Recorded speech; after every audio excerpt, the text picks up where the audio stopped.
Hello friends, welcome to my channel spreading spirituality with Simran में। तो आज का हमारा टॉपिक है मोक्ष और मुक्ति क्या है। मोक्ष और मुक्ति दोनों एक ही चीज़ है। मोक्ष का भी मतलब सेम होता है और मुक्ति का भी मतलब सेम होता है। मोक्ष और मुक्ति ये होता है कि जब कोई जीवात्मा अपने सारे कर्मा जो है वो पिछले जन्म के जितने भी उसके प्रीवियस लाइफ टाइम के बर्थ रहे हैं, उसके सारे जो है वो कर्मा जो है कंप्लीट हो गए हैं।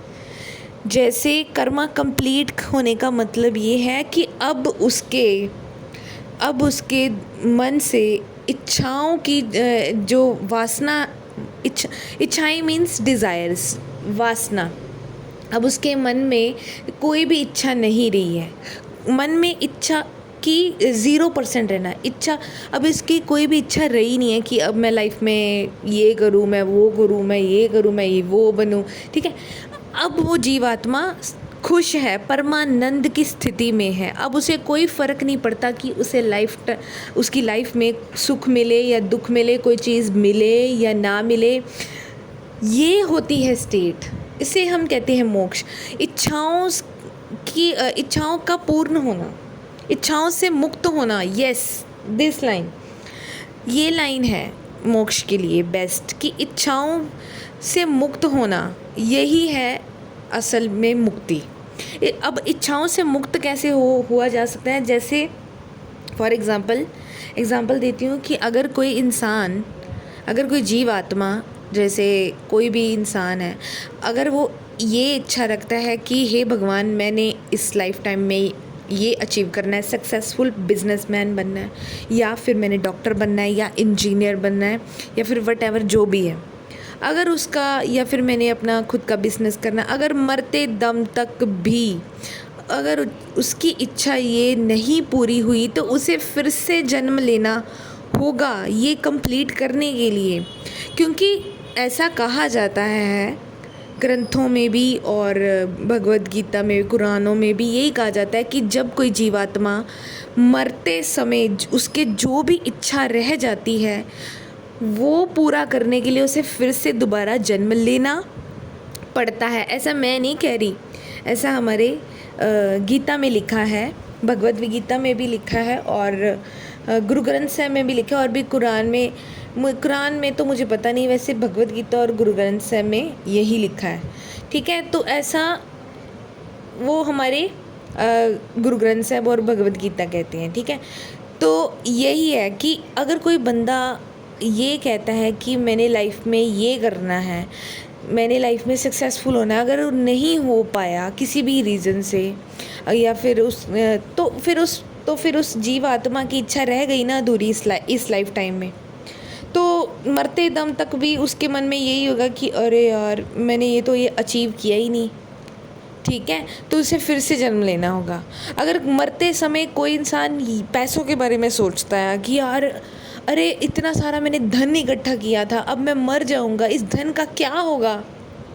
अगर मरते समय उसने धन के बारे में सोचा, तो सॉरी टू से, उसे अगले जन्म में, उस जीवात्मा को अगले जन्म में सर्प की जोनी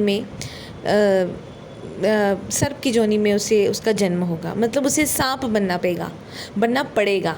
ठीक है, तो ऐसा है कि कोई भी इच्छा मरते टाइम हमारी नहीं रहनी चाहिए। मरते टाइम हमारा जो मन है, हमारे गुरबानी में ना लिखा हुआ है, गुरबानी में गुरु गोबिंद सिंह जी 10वें पातशाह वो कहते हैं कि मन जीते जग जीत। उन्होंने कहा है कि जिस जीवात्मा ने अपने मन को जीत लिया, उसने सारे संसार को जीत लिया। इसमें मन में जीतने का मतलब ये है कि इच्छाओं की से मुक्त होना। कोई भी इंसान की अब कोई इच्छा नहीं है, कोई इच्छा रहे ही नहीं है उसे, ना ही अपने बच्चों से लगा हुआ है, ना ही अपने बच्चों से, मैं ये नहीं कहती अटैचमेंट होती है, ना ही अपने पति से, ना पत्नी से, संसार से इतना अटैचमेंट रहा ही नहीं है, वो डिटैच हो गया है संसार से। ऐसे इंसान से कहेंगे वो संसार में रहकर भी वो मैं ये नहीं कहती कि वो संसार में नहीं रहता है, बट संसार में रह कर भी उसे ये याद होता है कि ये सब कुछ टेम्पररी है और एकदम चला जाएगा। उसे ये पता है कि टेम्पररी है, परमानेंट नहीं है। तो इसलिए ये इस इंसान को हम कहते हैं कि अब इसके मन में कोई इच्छा नहीं रही है, इसने अपने मन को जीत लिया है। मन को जीतना बहुत कठिन है। मन से जीतना मतलब अपने वासनाओं से लड़ना, अपनी इच्छाओं से लड़ना। काम, क्रोध, लोभ, मोह, अहंकार, इनसे लड़ना पड़ता है। तो जो इंसान, जो जीवात्मा इससे लड़ता है उसे अवश्य मोक्ष तो मिलता ही मिलता है। ऐसे इंसान को फिर कुछ नहीं चाहिए संसार से। उसे दुख मिले, सुख मिले, वो फिर भी भगवान की भक्ति को नहीं छोड़ता। वो भगवान समान भाव में रहता है। उसे गर्मी, सर्दी, सुख, दुख ये चीज़ें बॉदर नहीं करती, परेशान नहीं करती हैं। वो कहता है कि हे भगवान, तूने जैसे मुझे रखा है कि मैं रह लूँगा, तेरी रजा में राजी रहना। जैसे हमारे गुरु पंजवें पातशाह हैं हमारे गुरु अर्जन देव महाराज, जब उन्होंने कहा था, एक लाइन थी, तेरा किया मीठा लागे, हर नाम पदारथ नानक मांगे। इसका मतलब ये है कि हे भगवान, तूने मुझे जो दे दिया मुझे परवान है, मुझे एक्सेप्ट है।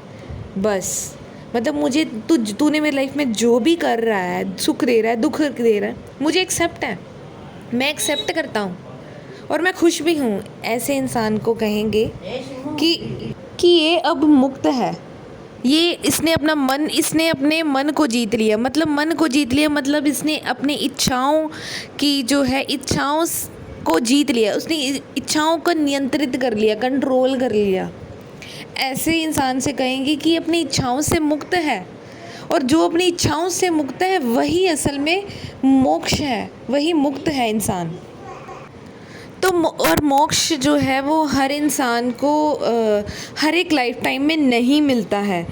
अगर किसी इंसान का बर्थ हुआ है, अगर कोई बंदा सक्सेसफुल है, अगर कोई क्रिकेटर है सपोज़, अगर वो इस लाइफ टाइम में क्रिकेटर बना है तो इसका मतलब ये है कि उसने अपने प्रीवियस लाइफ टाइम में गॉड से ये इच्छा रखी थी कि मेरा नेम हो, मेरा फेम हो, इसलिए वो बना है।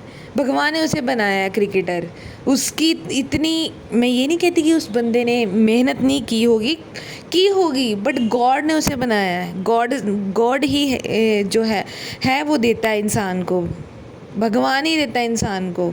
इंसान को कभी नहीं देता। आपने देखा है कि जब भी कोई इंसान रोता है और दूसरे जो उसके रिश्तेदार होते हैं, उसके भाई बंधु, जो भी उसके आसपास के लोग होते हैं, वो उसको देख के हंसते हैं कि ये रो रहा है, ठीक है। तो इसका मतलब ये है कि इंसान को दुखी देखना चाहता है। बस एक भगवान ही है जो इंसान को सुखी देखना चाहता है और देता भी है।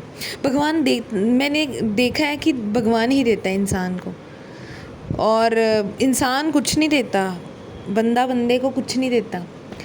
और हाँ, मैं मोक्ष की बात की कर रही थी। मोक्ष जो है वो हर इंसान को हर लाइफ टाइम में नहीं मिलता। ये हाईएस्ट स्टेट होती है।